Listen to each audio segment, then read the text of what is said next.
derramamento, sangue de seu rosto, da sua face, quando ele foi agredido perante o Supremo Tribunal Judaico e ele é rejeitado legalmente pelo sumo sacerdote que representava a autoridade de Deus na terra. Diz que deram socos e murros no rosto dele, e a tradição diz que tiraram a barba dele, sangue do seu rosto. Tem um significado muito interessante.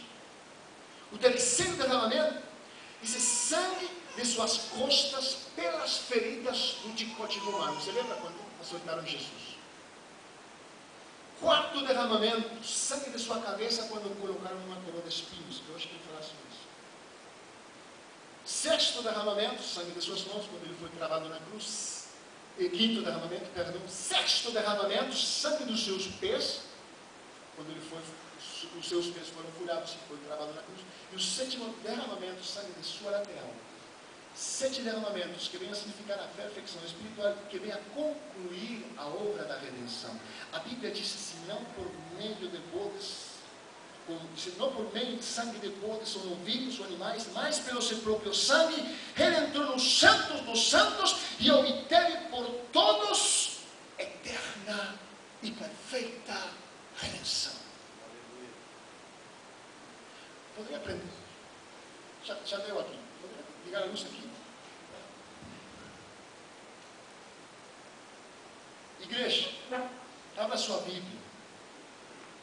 O Evangelho de João, capítulo 19, versículo número 2 ao versículo 3.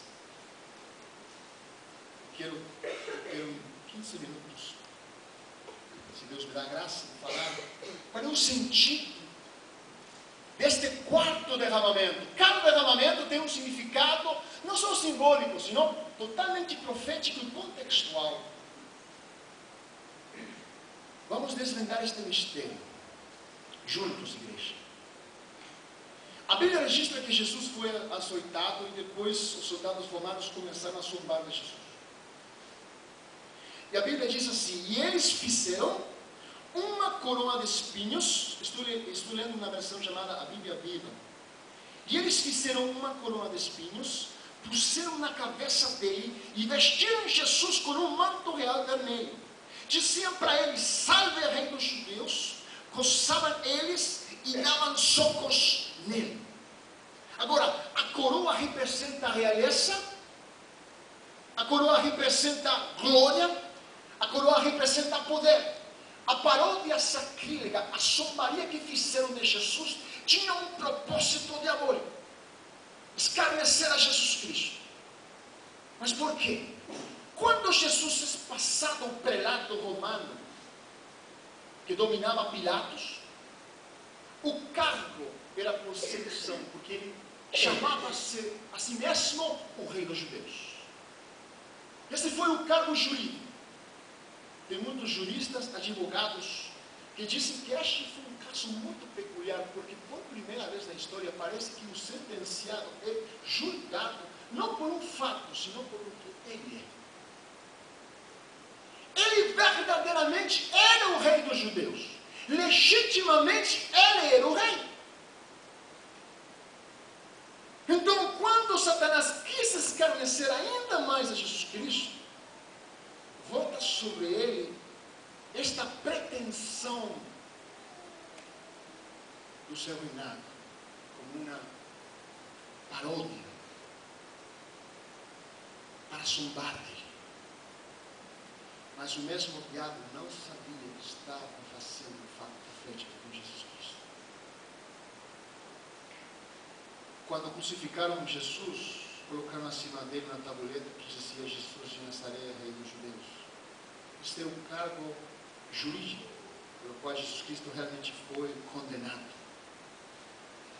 Jesus era o rei legítimo, mas as Sagradas Escrituras falavam de uma dupla vinda do Messias que era um pouco escura para a revelação daquele tempo. Falava do Cordeiro de Deus e falava do leão da tribo de Judá. Falava do Messias sofredor e falava do Messias vitorioso. E Israel não conseguiu entender esta dupla vinda do Messias. Mas eu quero falar aqui o que foi colocado na própria cabeça cabeça do Senhor Jesus Cristo. A cabeça é a parte mais nobre do homem, onde repousam os pensamentos. Foi colocado uma coroa de espinhos. A Bíblia diz assim que por causa do pecado em Adão, Adão perdeu a sua posição de governante na terra. Deus colocou Adão para que ele tenha domínio. Colocou Adão como o príncipe deste mundo. Colocou ele como o governador deste mundo. Mas disse que quando ele caiu em pecado, disse que toda a natureza, incluindo o homem, sofreu a queda e perdeu o domínio da terra. É por isso que Satanás usurpou o domínio da terra e ele é chamado pelo Espírito Santo o príncipe temporal deste mundo. Não é o ocultismo que fala que ele é o príncipe das trevas, é Deus que fala.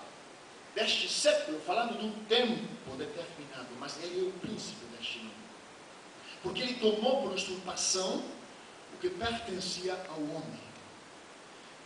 Mas o significado dos espinhos é muito interessante. Porque a Bíblia diz assim: maldita é a terra por causa de ti, Adão. Gênesis capítulo 3, 17, diz: com dor comerás dela, e começa a enumerar algumas coisas, e diz: espinhos e cardos também te produzirá. Ou seja, que os cardos, os espinhos, os desertos e todo animal feroz nesta terra é uma manifestação no mundo material da queda espiritual. É por isso que Deus manda a todos os seus filhos escolhidos a passar um tempo no deserto. Por quê? Porque a Bíblia diz que o justo viverá pela fé, não pelas coisas que tem. Quando você está no deserto, porque você tem nada. E Deus ensina aí no deserto aos seus filhos que tudo pode ser rendido através da fé. E quando Deus vai te usar para um propósito neste mundo, Ele vai te botar no deserto, para que você saiba que tudo começa pela palavra de Deus e tudo começa pela fé.